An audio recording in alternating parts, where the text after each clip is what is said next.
Okay, so hello you guys, Max here and I. So we have some good news.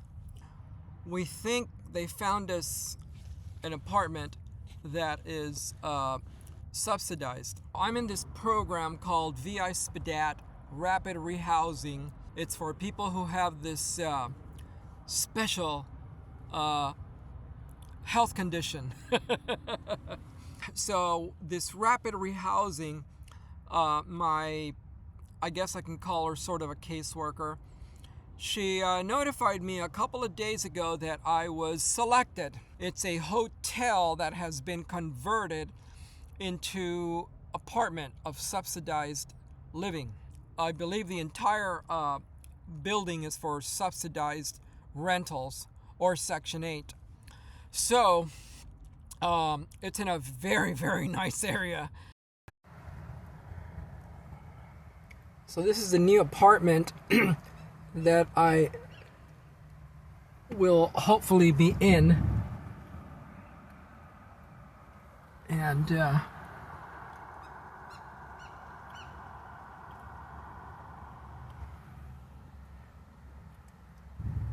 it's still not done, but they're almost done with the it looks like all the air conditioner heaters are not in yet. All those holes, that's all right. That's nice. I like it. I don't know how long it's going to take for me to be able to move in there. The housing department says on their website that it should be completed by April of this year. Will I be one of those first people? How do you say it in Spanish and English? That christens? Is it christens? In Spanish is, I don't know what it's called, estrenar, meaning you're the first one. My caseworker says that I need to prepare to get my Social Security card and my letter of my income letter. I also have a letter from my doctor where they gave me a brand new letter for the dog saying that he's an emotional support dog. I am desperate to get out of this van. I'm desperate to get out of this van because I'm tired of living this way. And why is that? What turned me off? You really have to have money saved. And I mean thousands. Because when your van breaks down and you have a major repair like I had, and it's not even completed yet, unless you have friends you can call and say, hey, can I stay at your place while I fix my van? Or hey, I need to go get a job. Or it's a long story why I haven't been able to work, okay? So don't, bitch about, why don't you go get a job, blah. It ain't that easy, okay? Yeah, I may look, fine right now to you in the screen, and you might think, oh, well, he looks perfectly fine. There's nothing wrong with him. You don't know that. You don't know that, okay? But I am sometimes a little concerned about my mental health. Yes, I am. Try to work. I'm going to try to do it again, but I cannot work full time. I can probably work part time. So there's a lot of things going on through my mind about this opportunity.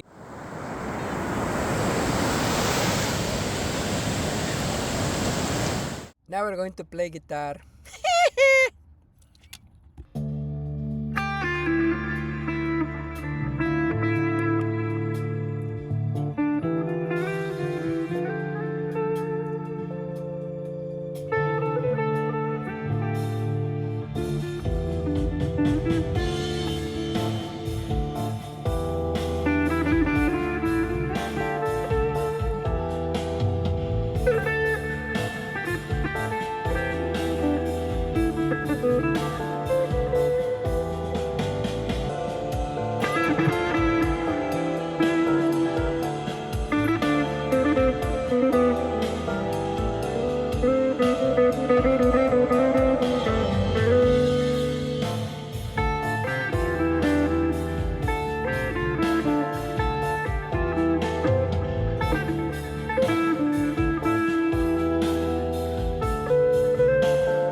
having a good time.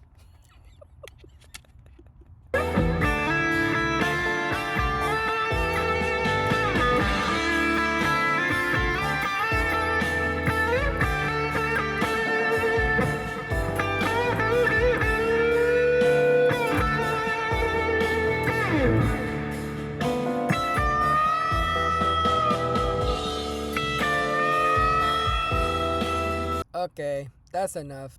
For those of you who have been following me, Headbanger Ministries originally began when COVID began.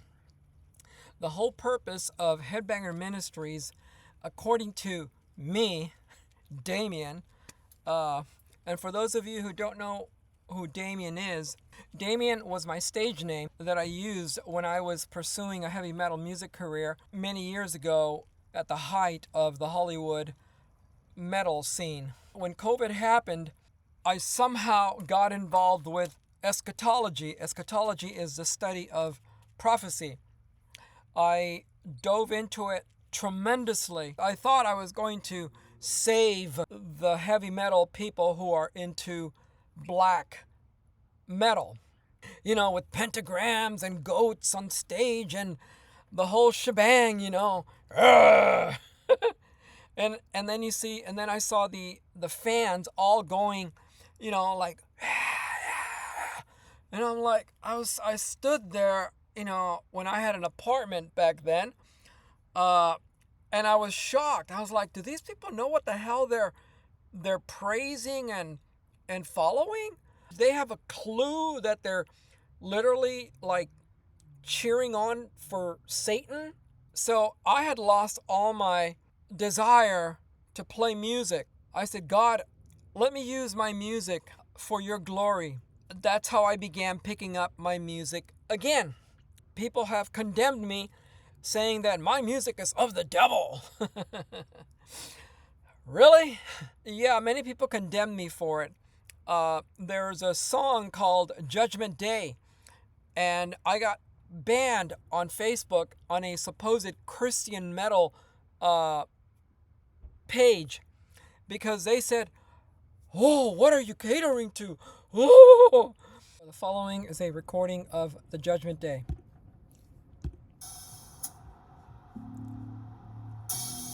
Spit at you, Christ. Black metal, hate you, Christ Jesus. Black metal. Black metal.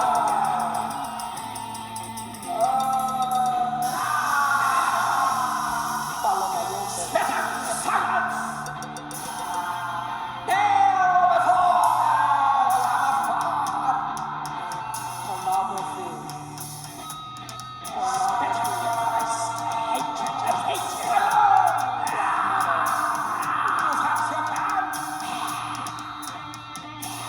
Black metal.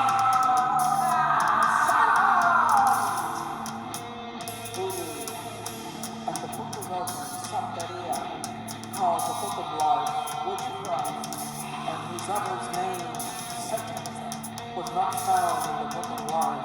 Sexual immorality cast into the lake of fire.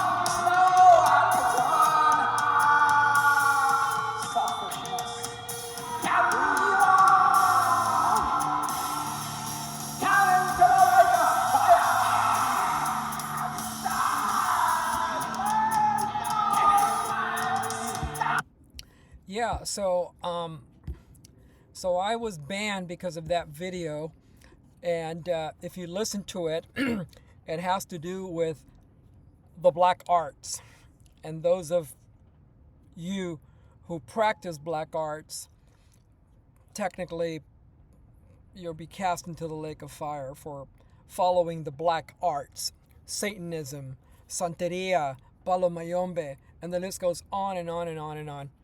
And I got banned because of that. Anyways, so they banned me, and it's an actual play of the Judgment Day, but it's very, very spooky when you hear it. So that's how the music of Headbanger Ministries began. And I thought, well, I'll start a YouTube channel. What else was there to do during COVID? Because you're all locked in. So I got involved in eschatology, prophecy.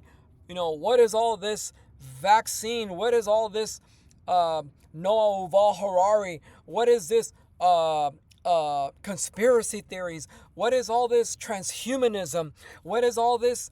Oh my God, I can go on and on and on about so much that I learned about Pluto. Like, who is Pluto? And I don't mean the planet. So then somehow I got so involved with that I even began to get interested in exorcisms and about facing the demonic entities. I was not afraid.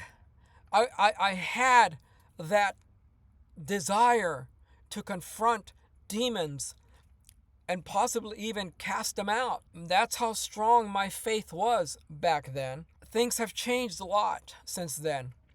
I bought a van because I had just gotten out from being homeless. Oh man, it's a long story, you guys. A lot of things happened since 2020. So you're looking at, I was selected an apartment that is subsidized like a Section 8, but it's not Section 8. You still pay 30% of your income with the choice voucher, which is what I was selected for. But the problem with that one is that you cannot port, meaning you cannot transfer after a year like the regular Section 8. The regular Section 8, you can be there, let's say you're living in Los Angeles or San Diego, and once you've completed that 1 year, you can move anywhere in the United States. You can move to Hawaii. So this one's different. This one, it doesn't do that. You have to stay in the one spot, which is where I'm at in San Diego. In a ways, that's nice because I get to finally get out of this fucking van. And I've been trying to learn how not to say fuck anymore. But I no longer have to be living in this fucking van. Beep, van. And the goal originally, at first it was a lot of fun. And I had saved a lot of money to buy a trailer, and I was going to live as a snowbird down in Baja, Arizona, back to Baja, Arizona, and so forth.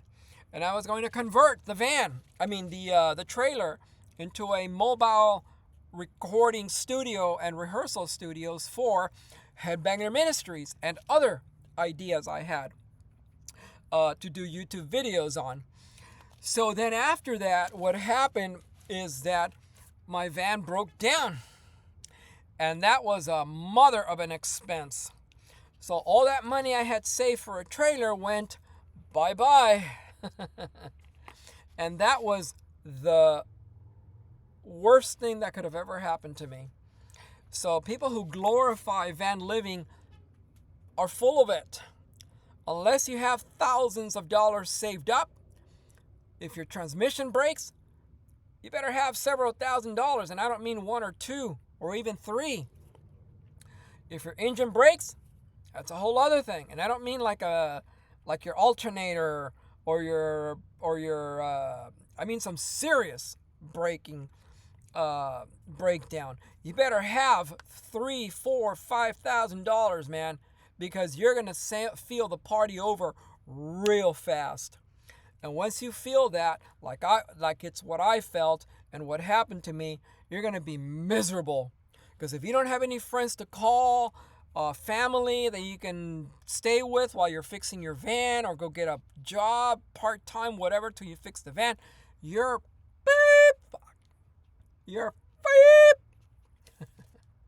Yeah. So this is what happened to me. So my goal was to sell the van. And then I did fix it, sort of. And I said, you know what? I said, I'm tired of being in the United States. I can't afford nothing. All my options have been exhumed. I said, go to Mexico. I started looking at Yucatan, Cancun, Cozumel, Merida, screw Tijuana and Rosarito, and, well, Ensenada, maybe, and even farther than that. So I said, okay, that's the plan. But at the same time, I had been enrolled in a program called VI Spidet Rapid Rehousing for people who have special medical conditions. Okay? And I qualified for that medical special condition. And lo and behold, at the last minute, when I was getting so frustrated and upset, guess who calls? My caseworker. You've been selected for the Choice Voucher Program. What? So I started to read it yesterday. I have an appointment this Wednesday at 1 o'clock because we're going to turn in all of these papers to the housing department. Compared to the last apartment that I was living in downtown San Diego, an apartment called Studio 15. Now, if you ever been there to 12th and Imperial, it's right next to Father Joe's Village. Every day you woke up looking at meth addicts, fentanyl addicts, stepping over shit on the sidewalk. No, I'm not lying. Piss all over the place, drug dealing going on, tweakers huddled up in a bunch, passing the meth pipe. I saw this on the same block that I lived in. I had to leave that apartment because the plan with that program was that I was supposed to pay the full amount of rent within a year to a year and a half. It wasn't subsidized. So I tried to get a job like 4 times. Unfortunately, I have some trauma from my past, and I'm going to be disclosing some of those things as I go along on this channel. So I could not handle even the last job. I think the longest I lasted was like 4 days. And I had a flashback of Damien when he was 24 years old, living in Hollywood, pursuing a heavy metal music career. I mean, I had long hair back then.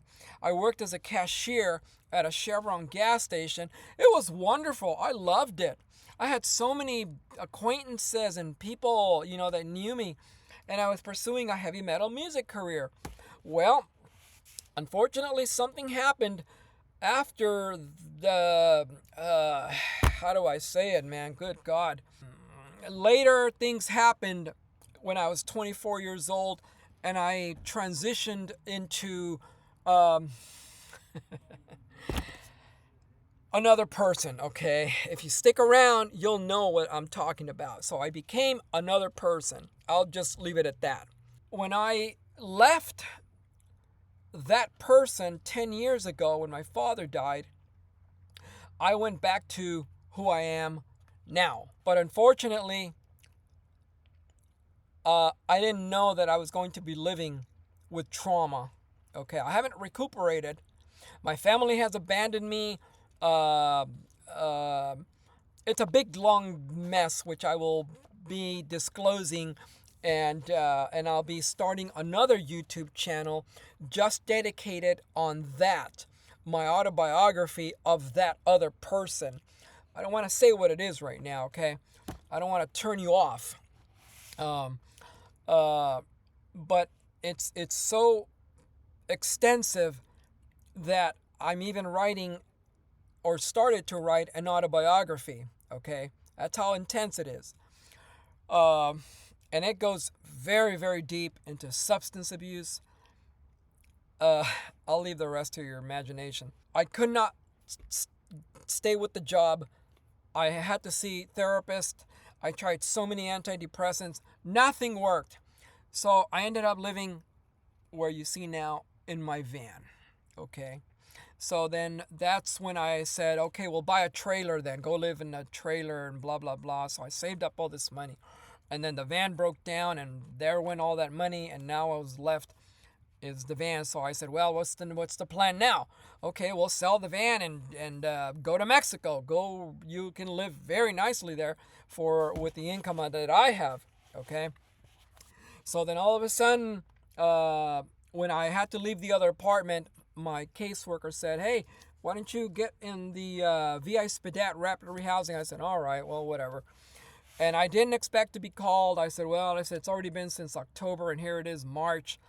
And nothing, no calls, no nothing, no sign of hope of nothing. And I was getting really depressed, really frustrated. And I said, you know what, they're not going to call, man. I said, you know what, just start making plans to go to Mexico, I said. And lo and behold, ring, ring.